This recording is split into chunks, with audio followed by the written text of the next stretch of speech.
Gear train calculations. I'm going to read a problem, and then we will work through it together. A simple gear train is composed of 3 gears. Gear A is the driver and has 4 teeth. Gear B has 12 teeth, and Gear C has 8 teeth. Well, first thing you have to do is you have to draw a picture of that. So we got 3 gears. Gear A, Gear B, Gear C. Pictures are not drawn to scale. What that means is, even though it looks like B is the biggest, you don't have to draw B so that it is the biggest. In other words, if B looks the biggest, it doesn't mean that it is. In this particular picture, it is going to be the biggest, because it says that Gear A is the driver, and it has 4 teeth.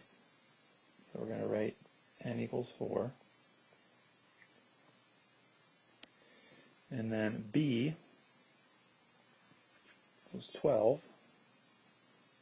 Number of teeth at B is 12.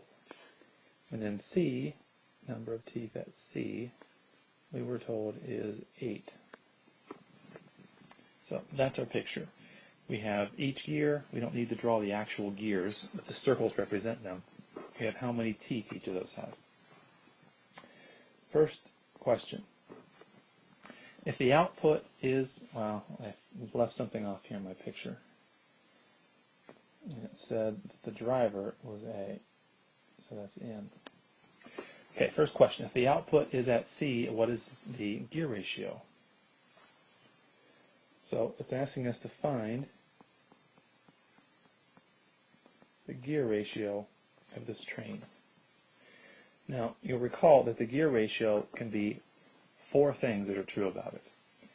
If you take the ratio of the number of teeth on the out divided by number of teeth of in, that's equal to diameter out over diameter in, which is equal to torque out over torque in, which is equal to angular velocity in over angular velocity that's out. We don't need to write all those down. We don't need to do that because the question, well, I guess the information we're only given one part of the information. And we're only given the number of teeth. On a simple gear train, all you have to do is take the last gear that's being driven. Its number of teeth is 8. Divided by the first gear that is the original driver, that is 4. Gear ratio is 2 to 1, or you could write it as 2 to 1. I would not take off if you wrote it as just 2. People at Project Lead the Way like it to be in a fraction or ratio colon form. Second question.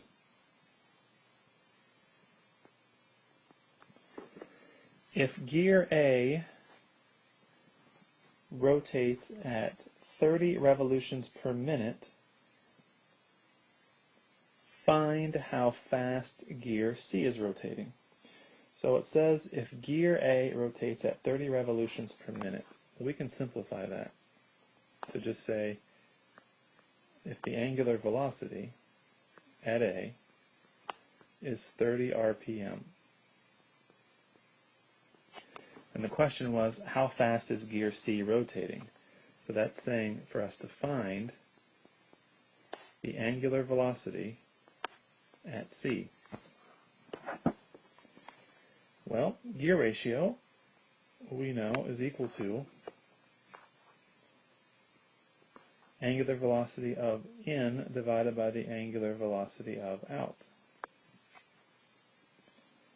I didn't put my work together very well here, so let me go up here now. Let me just rewrite what I have written. Gear ratio equals angular velocity of in over angular velocity of out. Now the gear ratio we know for this problem is 2 over 1, or 2. The angular velocity of the in, that's A, is 30 revolutions per minute. Angular velocity of the out, we don't know, it's what we're trying to figure out. So we just take this equation and we solve it for omega out. Could multiply both sides by omega and get 2 times omega out equals 30 RPM. And to get omega by itself, divide both sides by 2, and you get the angular velocity, 15 revolutions per minute. More specifically, angular velocity at c, which is what the question asked for. Apologize that my work is all spread out like this. It's bad form. Part C to the same problem. If the output torque at gear C is 150 pounds, well, let's write that down using symbols. If the torque at C is 150 foot-pounds, then the question is, what is the input torque at gear A? So it's asking us to find the torque at A.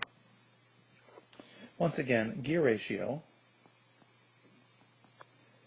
is the torque out divided by the torque in. In this case, the torque that's out is C, and the torque that is in is A. We've already figured out that the gear ratio was 2 to 1. So we can replace gear ratio 2. Torque at C, we're just being told, is 150 foot-pounds. The torque at A, we don't know. That's what we're trying to figure out. If we multiply both sides by the torque at A, we get 2 times the torque at A equals 150 foot-pounds. And to get torque at A by itself, divide both sides by 2, and you get the torque at A is 75 foot-pounds.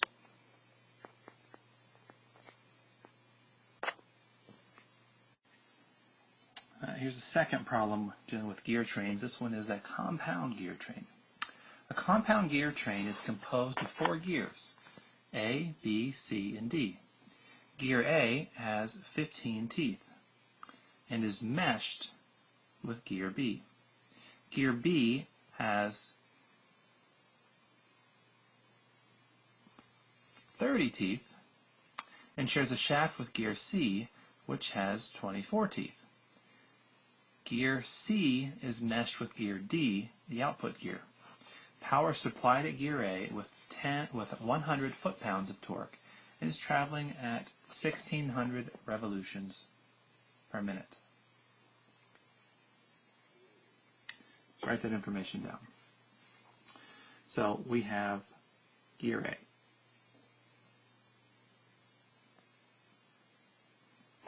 And we are told that the number of teeth at A was 15. We're also told this is the driver, so it's the in. It says gear A is meshed with gear B, and gear B has 30 teeth. So here's B, number at B is 30. It says that gear B shares a shaft with gear C, and C has 24 teeth. So that means 24. C is smaller. It's in here like so. Here's C. Number of teeth at C is 24. Then it says gear C is meshed with gear D, the output gear. We don't know how many teeth it has, so I'll draw it out here. We'll not be able to see this part of this gear underneath of it. This is gear D. Number of teeth at D, we're not told. Other information, we're told that the power supplied at gear A, so the torque at A, is 100 foot-pounds.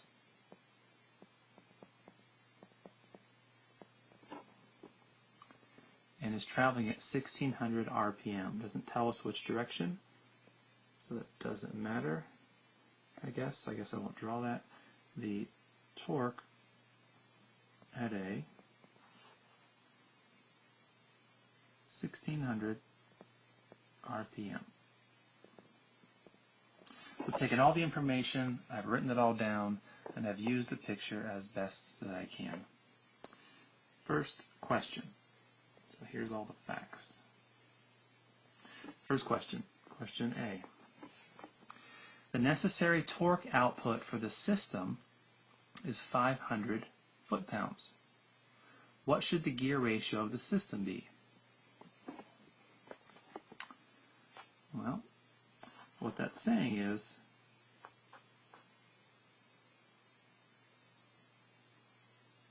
it's saying that it's telling us that the output of the system, that's at D, its torque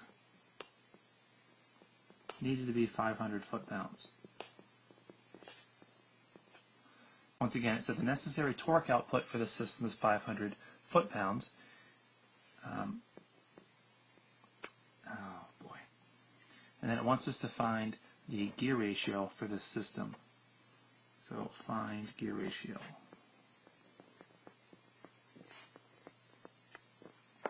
Gear ratio, as it deals with torque, since that's what we're given here, we're going to be using that. We have the torque at the output divided by the torque at the input. The output torque here is D. The input torque here is A. Output torque, we were just told in this problem, is 500 foot-pounds. The input torque is 100 foot-pounds. Doing a little bit of canceling, you get that the gear ratio is 5 to 1.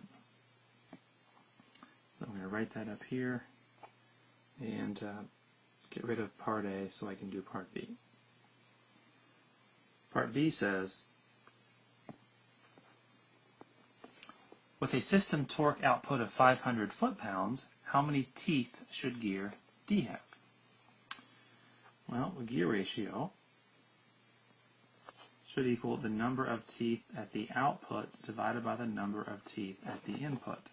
In this case, that's the number of teeth at D divided by the number of teeth at A. The gear ratio, we just figured out, was 5 to 1. Run out of space, I'm going to go up here and write this. The number of teeth at D, we don't know. The number of teeth at A is 15. We're trying to get the number of teeth at D by itself. We would multiply both sides by 15. And that would give us 75 teeth at D. So now we know number of teeth at D, 75. And that's all the questions there are for this particular problem.